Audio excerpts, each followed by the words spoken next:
Japan tutulungan ang Pilipinas sa issue sa West Philippine Sea. Todo suporta ang Japan sa Pilipinas at kinondena nito ang ikinilos ng Chinese Coast Guard sa Ayungin Shoal noong June 17, 2024. Nadadama din daw ng Japan ang sinasapit ng Pilipinas dahil sa pagkuha ng China sa teritoryo sa West Philippine Sea dahil sila rin ay inaagawan din ng mga Chinese ng teritoryo na malapit lang sa boundary nila.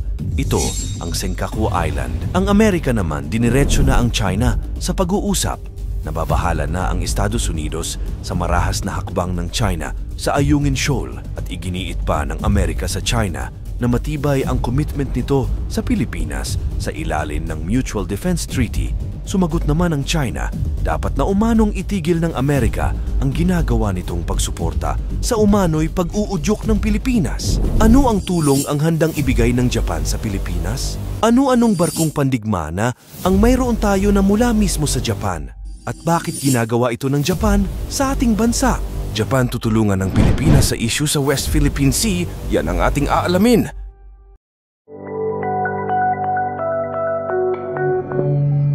Kamakailan lang, nakitang naglalayag malapit sa Palawan ang isang malaking barko ng China Coast Guard na tinawag na Monster Ship dahil sa laki nito.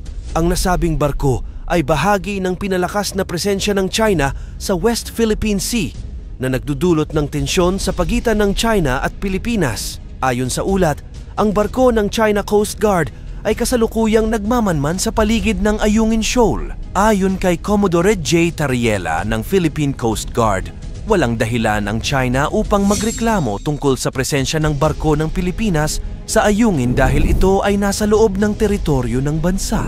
Nakumpirma rin ang presensya ng 4 na warships ng China malapit sa Balabac, Palawan. Kabilang dito ang 2 destroyer at isang frigate ng People's Liberation Army Navy. Ang insidenteng ito ay naganap ilang araw matapos ang pagharas ng China Coast Guard sa mga tropa ng Pilipinas sa Ayungin Shoal. Kaya ang Japan, para magkaroon din daw ng kakayahan ng Pilipinas, sinabi ng Japan na posibleng magbibigay sila sa Pilipinas ng defense equipment gaya ng radar. Yan ang mga nasabi ng mga mambabatas mula sa Japan. Kinondena rin ng mga mambabatas ng Japan ang ikinilos ng Chinese Coast Guard sa Ayungin Shoal noong June 17, 2024. Nadadama din daw ng Japan ang sinasapit ng Pilipinas dahil sa pagkuha ng China sa teritoryo sa West Philippine Sea dahil sila rin ay inaagawan din ng mga Chinese ng teritoryo na malapit lang sa boundary nila. Ito ang Senkaku Island. Kaya isinusulong din nila ang bersyon nila na Reciprocal Access Agreement RAA sa pagitan ng Pilipinas at Japan. Mag-uusap ang Defense at Foreign Secretary ng Pilipinas at si Defense and Foreign Ministers naman ng Japan. Gaganapin yan dito sa Pilipinas sa July 7, 2024 at tatalakayin pa ang defense at security issues.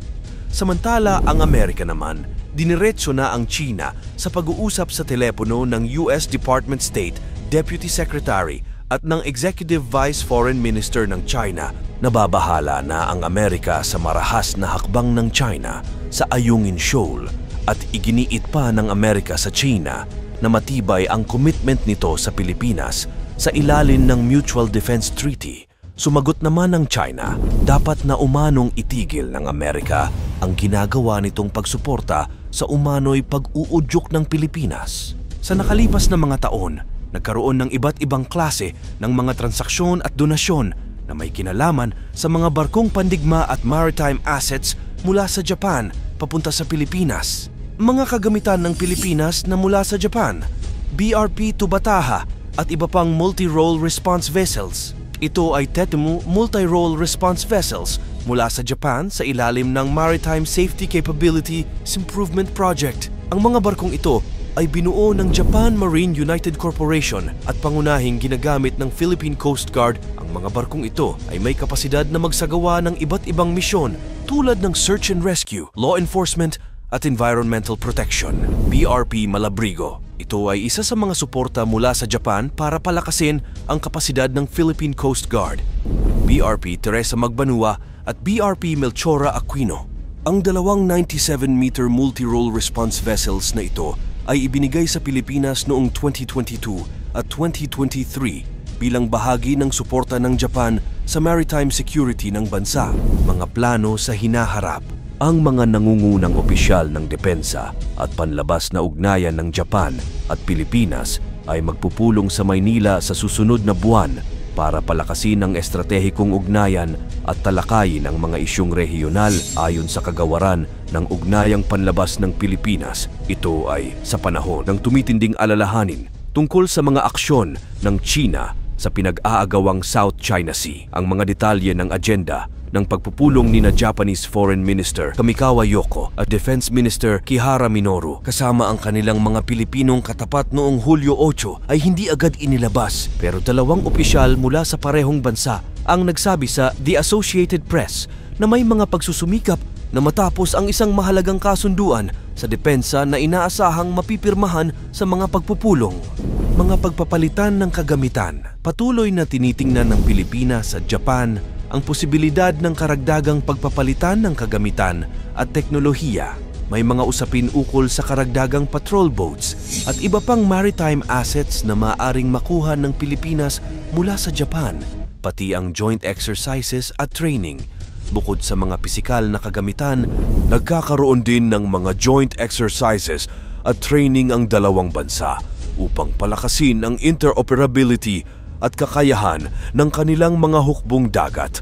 Nanatiling kaalyado ng Pilipinas ang Japan at kasalukuyang maganda ang relasyon ang mayroon sa pagitan ng dalawang bansa, lalo na sa aspeto ng ekonomiya, depensa at seguridad. Sa katunayan sa issue ng West Philippine Sea, nagbibigay ng suporta ang Japan sa Pilipinas sa iba't ibang paraan, gaya ng una, diplomatikong suporta. Aktibong sumusuporta ang Japan sa posisyon ng Pilipinas hinggil sa issue ng West Philippine Sea. Pumapabor ang Japan sa mapayapang resolusyon ng mga alitan sa pamamagitan ng internasyonal na batas, partikular ang United Nations Convention on the Law of the Sea o UNCLOS. Ikalawa, military cooperation. Nagkakaroon ng military cooperation ang Pilipinas at Japan tulad ng mga joint exercises, pagpapalitan ng kaalaman at teknolohiya at pagbibigay ng mga kagamitan. Bawa, may mga pagkakataon na nagbigay ang Japan ng mga patrol boats at iba pang maritime equipment upang palakasin ang kakayahan ng Pilipinas sa pangangalaga ng teritoryo nito. Ikatlo, economic aid. Ang Japan ay isa sa mga pangunahing donor ng Pilipinas pagdating sa official development assistance. Kasama rito ang mga proyekto sa infrastruktura, kalamidad, at iba pang mga programang makakatulong sa pagunlad at pagpapatibay ng ekonomiya ng bansa. At ikaapat, capacity building. Tumutulong ang Japan sa pagpapalakas ng kakayahan ng Pilipinas sa pamamagitan ng pagsasanay, edukasyon at pagpapalitan ng mga eksperto sa iba't ibang larangan. Sa kabuuan, ang kooperasyon sa pagitan ng Pilipinas at Japan sa aspeto ng maritime security ay naglalayong mapalakas ang depensa at kakayahan ng Pilipinas sa pagtugon sa mga banta, partikular na sa issue ng West Philippine Sea. Sa pagkakaroon ng mga bansa na handang sumuporta at tumulong sa atin, ito ay nagbibigay ng kumpiyansa sa mga sundalong Pilipino na patuloy na ipagtanggol ang sarili nating soberanya. Ikaw, bukod sa Japan at Amerika, ano-anong mga bansa pa kaya ang handang tumulong at kumampi sa Pilipinas? Ikomento mo naman ito sa ibaba. Paki-like ang ating video, i-share mo na rin sa iba. Salamat at God bless!